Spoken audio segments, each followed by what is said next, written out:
Middle अर्थ पर इंसानों का सबसे ग्रेटेस्ट किंगडम न्यूमिनोर था। न्यूमिनोर एक आइलैंड किंगडम था जो मिडिल अर्थ पर इंसानों की पावर का सबसे बड़ा सिंबल था। लेकिन इस ग्रेट किंगडम का फॉल बहुत ही दुख भरा रहा। मूवीवर सीरीज 5 पर आज हम मिडिल अर्थ में सेकंड एज में ग्रेटेस्ट किंगडम न्यूमिनोर के राइज और फॉल की हिस्ट्री को जानेंगे। उसके पहले अगर आप लोगों ने चैनल को सब्सक्राइब नहीं किया है तो make sure you hit the subscribe button और बेल आइकन को भी दबा लीजिएगा ताकि आपको आगे की अपडेट्स मिलती रहें। फर्स्ट एज के एंडिंग में जब वॉर ऑफ रेथ में मिडिल अर्थ की एक बहुत बड़ी जमीन का हिस्सा बर्बाद हो गया था, उसके बाद आर्डा का मैप पूरी तरह से चेंज हो चुका था। मिडिल अर्थ पर बेरीलैंड की धरती पूरी तरह से पानी में डूब चुकी थी, लेकिन इसी बीच एक आइलैंड अब भी शाइन कर रहा था। वेलार्स ने इस आइलैंड को उन इंसानों को गिफ्ट किया जो फर्स्ट एज में वॉर ऑफ रेथ में एल्फ्स और वेलार्स के साथ लड़े थे। इन सभी इंसानों का लीडर एलरोस था, जो एलरोंड का भाई था, लेकिन बाद में उसने वेलार्स से अपने लिए एक इंसानी जिंदगी मांगी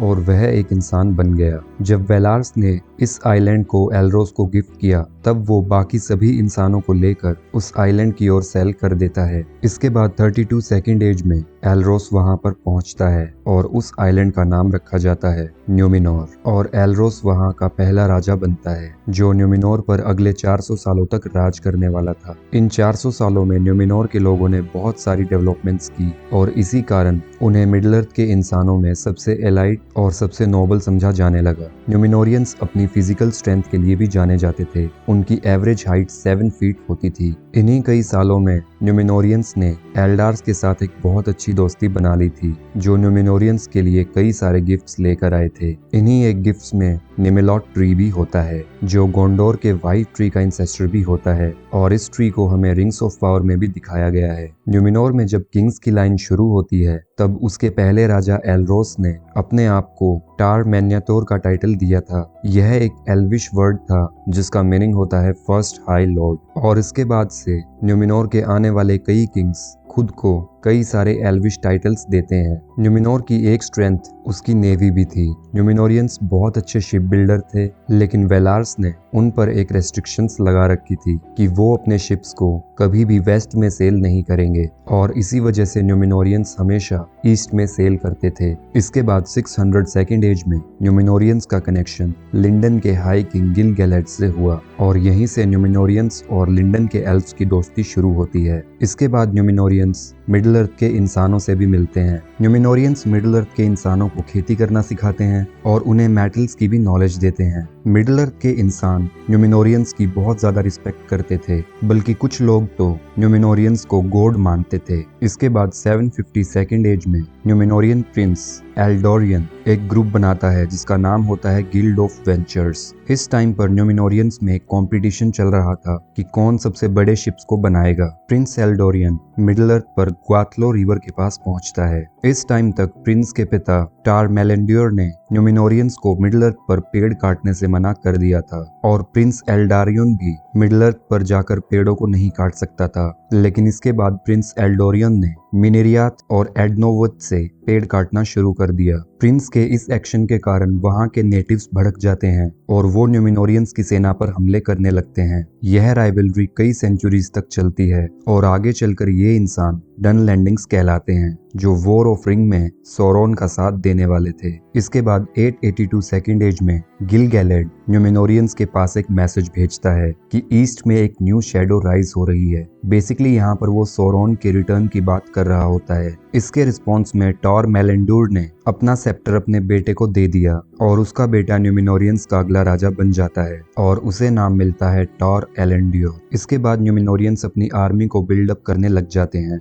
वो बहुत सारे नेवी के शिप्स बनाते हैं और अपनी सप्लाईज को बढ़ाने लग जाते हैं ताकि वो आने वाली वॉर की तैयारी कर सकें। इसके बाद 1200 सेकंड एज तक न्यूमिनोरियंस ने मिडिल अर्थ पर अपने परमानेंट सेटलमेंट्स बना लिए थे और इस टाइम तक सोरोन ने भी एल्फ्स के ऊपर अपना इन्वेजन शुरू कर दिया था। यहाँ पर सोरोन न्यूमिनोरियंस के अगेंस्ट डंग लैंडिंग्स को लड़वा रहा था और आने वाली कई सेंचुरीज तक ऐसे ही छोटे छोटे वॉर्स होते रहते हैं। इस टाइम तक न्यूमिनोर का किंग टार मिनास्टीर बन चुका था और 1695 में गिल-गैलेड ने उसे फिर से मदद के लिए बुलाया। इस टाइम तक सोरोन ने वन रिंग और बाकी रिंग्स ऑफ पावर को बना लिया था और उसने एराग्योन पर भी कब्जा कर लिया था, जिसके बाद सोरोन एरियाडोर को इन्वेड करने की प्लानिंग बना रहा था और उसने वहां पर हमले शुरू कर दिए थे। इसके बाद फाइनली न्यूमिनोरियंस एक बहुत बड़ी आर्मी लेकर लिंडन पहुंचते हैं और गिल-गैलेड की सेना के साथ एक अलायंस बनाते हैं। सभी एल्फ्स और न्यूमिनोरियंस की सेना सौरॉन की आर्मी पर अटैक करती है और इस वॉर का एंड होता है सौरॉन की डिफीट के साथ। सौरॉन फिर से मोरिडोर भाग जाता है और न्यूमिनोर की सेना वापस न्यूमिनोर के आइलैंड पर लौट आती है। लेकिन यहाँ पर सौरॉन न्यूमिनोरियंस से बहुत ज्यादा गुस्सा हो चुका था और वो न्यूमिनोर को इन्वेड करने का प्लान बनाने लगा था। इसके कुछ सालों बाद न्यूमिनोर में भी हालात बिगड़ने लगे थे। न्यूमिनोर के लोगों में दो ग्रुप्स बन चुके थे। जो आने वाले न्यूमिनोर के किंग्स थे वो सभी अमर होना चाहते थे और वो बार बार वेलार्स से रिक्वेस्ट कर रहे थे कि वेलार्स उन्हें अमर बना दें, लेकिन वेलार्स उनकी इस रिक्वेस्ट को नहीं मानते हैं। इसीलिए बहुत सारे न्यूमिनोरियंस वेलार्स का साथ छोड़ देते हैं और वो खुद का एक ग्रुप बना लेते हैं जिन्हें किंग्समैन बोला जाता है। इसके बाद जो किंग्समैन ग्रुप होता है वो धीरे धीरे मिडिल अर्थ के इंसानों पर हमले करने लग जाता है और वो वहां पर अपनी कई कॉलोनीज बना लेते हैं। वो लोग एल्फ्स के साथ अपने रिश्ते तोड़ लेते हैं और जो मिडिल अर्थ के मैन होते हैं उनको अपना गुलाम बुलाने लग जाते हैं। जो न्यूमिनोरियंस का दूसरा ग्रुप होता है उसे द फेथफुल्स कहा जाता था, क्योंकि वो लोग अब भी एल्फ्स और वेलार्स में विश्वास रखते थे और धीरे धीरे इन दोनों ग्रुप्स के बीच में भी कॉन्फ्लिक्ट्स होना शुरू हो जाता है। एक तरफ जो किंग्समैन थे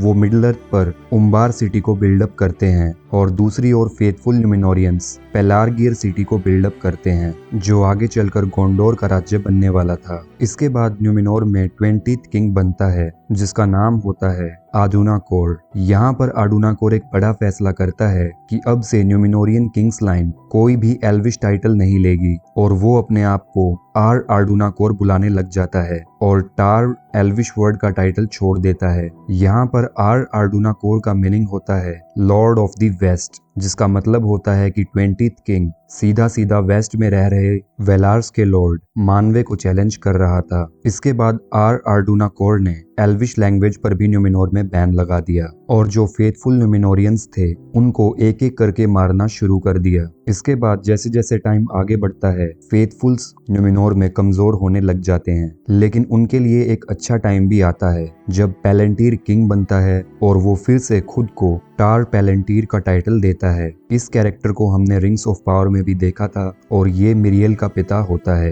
किंग टार पैलेंट्री के रूल में न्यूमिनोरियंस में कई सारे इंटरनल कॉन्फ्लिक्ट्स देखने को मिले जो कि फेथफुल और किंग्समैन के बीच में हुए थे, लेकिन फिर भी टार पैलेंटीर हर बार सिचुएशन को कंट्रोल करने में कामयाब रहा। लेकिन फेथफुल्स के अच्छे दिन बहुत जल्दी खत्म होने वाले थे, क्योंकि टार पैलेंट्री की मौत के बाद उसका नेफ्यू जो उसके रूल में न्यूमिनोर की सेना का चीफ कमांडर होता है वो अगला राजा बनने वाला था, जिसका नाम होता है आर फाराजोन, जो कि एक किंग्समैन होता है। और फर्स्ट सीजन में हमने आर फाराजोन को रिंग्स ऑफ पावर में भी देखा है। जब किंग टार पैलेंट्री की मौत हो जाती है उसके बाद उसकी बेटी मिरियल की शादी आर फाराजोन से होती है और आर फाराजोन न्यूमिनोर का अगला किंग बनता है। आर फाराजोन शुरू से ही बहुत ज्यादा एम्बिशियस होता है और वो अमर बनना चाहता था और इसीलिए वो हर एक पॉसिबल कोशिश करने के लिए तैयार था। इसके बाद सेकेंड एज के 3261 में सौरॉन ने खुद को लॉर्ड ऑफ मिडल का टाइटल दिया और न्यूमिनोर की सेना को चैलेंज किया। इसके बाद सौरॉन ने न्यूमिनोर की जो मिडिल अर्थ पर पोस्ट होती हैं उन पर कई सारे अटैक किए। जब आर फाराजोन को इसका मैसेज मिलता है तब वो सौरॉन के खिलाफ वॉर डिक्लेयर कर देता है। इसके बाद आर फाराजोन एक बहुत बड़ी सेना लेता है और डार्क लॉर्ड सौरॉन से युद्ध करने के लिए मिडिल अर्थ की ओर सेल कर देता है। न्यूमिनोर की सेना इतनी बड़ी होती है कि जब सौरॉन के ऑक्स उस सेना को देखते हैं तो वो सभी वहां से भाग जाते हैं और यहाँ पर सौरॉन को भी रियलाइज हो जाता है कि वो अब इस सेना से बच नहीं पाएगा, इसीलिए वो आर फाराजोन के सामने सरेंडर कर देता है। इसके बाद आर फाराजोन सौरॉन को एक प्रिजनर बना लेता है और उसे न्यूमिनोर में लाकर कैद कर देता है। लेकिन न्यूमिनोर में पहुंचकर सौरॉन धीरे धीरे आर फाराजोन को करप्ट करने लग जाता है। इसी बीच में सौरॉन आर फाराजोन को प्रॉमिस करता है कि अगर वो उसे अपना चीफ एडवाइजर बना ले तो वो आर-फाराज़ोन को अमर बना सकता है और आर-फाराज़ोन भी उसकी बातों में आ जाता है। पूरे 1 साल के अंदर सौरॉन प्रिजनर से वहां पर उसका चीफ एडवाइजर बन जाता है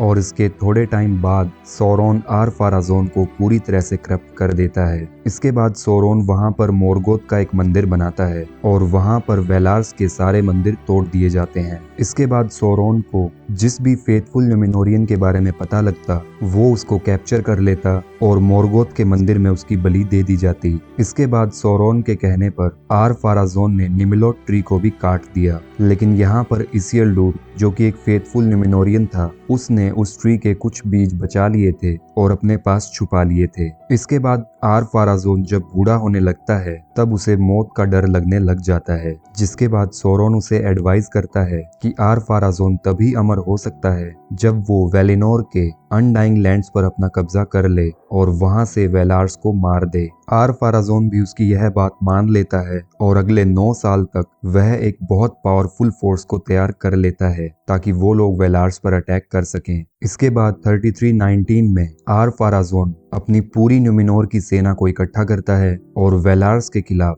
वॉर करने के लिए वेस्ट में सेल कर देता है। यहाँ पर सौरॉन उसके साथ नहीं जाता, वो न्यूमिनोर में ही रहता है। लेकिन जैसे ही आर-फाराज़ोन और उसकी आर्मी वेस्ट में वेलिनोर के किनारों पर पहुंचने वाले थे तब eru एलुवेटार जो मिडिल अर्थ का सबसे बड़ा गॉड होता है वो खुद उनके रास्तों में आ जाता है और वहां पर एक बहुत बड़ी सुनामी ला देता है, जिससे आर-फाराज़ोन और उसकी पूरी सेना समुद्र में डूबकर मर जाती है। क्योंकि वेलार्स ने न्यूमिनोरियंस पर वेस्ट में आने का बैन लगा रखा था, लेकिन फिर भी आर-फाराज़ोन और उसकी सेना ने वेलार्स पर हमला किया, इसीलिए वेलार्स का गुस्सा और ज्यादा भड़क गया था। इसके बाद वेलार्स मेक श्योर करते हैं कि फिर कभी कोई न्यूमिनोरियन शिप वेस्ट में ना आ सके, इसलिए वो पूरे न्यूमिनोर को ही समुद्र में डुबाने का फैसला कर लेते हैं और वो न्यूमिनोर के आइलैंड पर एक बहुत बड़ी सुनामी को ला देते हैं जिसमें पूरा न्यूमिनोर समा जाता है और वहां पर कोई भी नहीं बच पाता। इसी सुनामी में सौरॉन की पूरी बॉडी डैमेज हो जाती है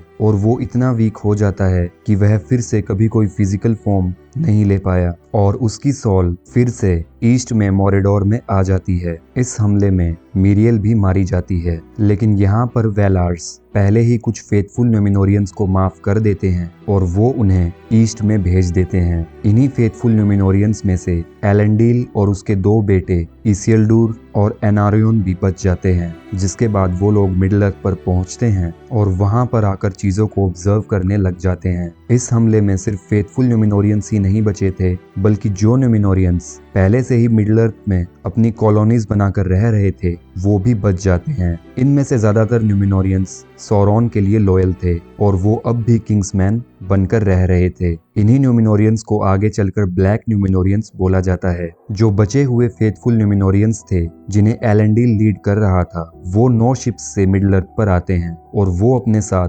न्यूमिनोरियंस से कई बची हुई चीजों को ले आते हैं, जैसे कि रिंग ऑफ बैरहेर, 7 पैलेंट्वीर और निमलोट ट्री के बीज। इस टाइम पर फेथफुल न्यूमिनोरियंस अपने होमलैंड को खो चुके थे, इसीलिए वो मिडिल अर्थ पर रहने का ही फैसला करते हैं और वहां पर 2 नई रिल्म्स को बनाते हैं जिनका नाम था गोंडोर और आर्नोर। न्यूमिनोर के डाउनफॉल के बाद मिडिल अर्थ पर कोई भी मैन किंगडम कभी इतनी हाइट्स को नहीं पा सका और ना ही इतना डेवलप हो पाया, लेकिन जो एलेंडील की आने वाली लाइन थी उसने न्यूमिनोर की ग्रेटनेस को हमेशा बनाकर रखा, जिसके बाद उन्होंने ड्यूनेडाइन लाइन की शुरुआत की जिन्हें मैन ऑफ द वेस्ट भी बुलाया जाने लगा और यहीं पर न्यूमिनोर की पूरी कहानी खत्म होती है। अगर आपको यह वीडियो अच्छी लगी तो make sure you hit the like button and subscribe to my channel. Thank you, take care.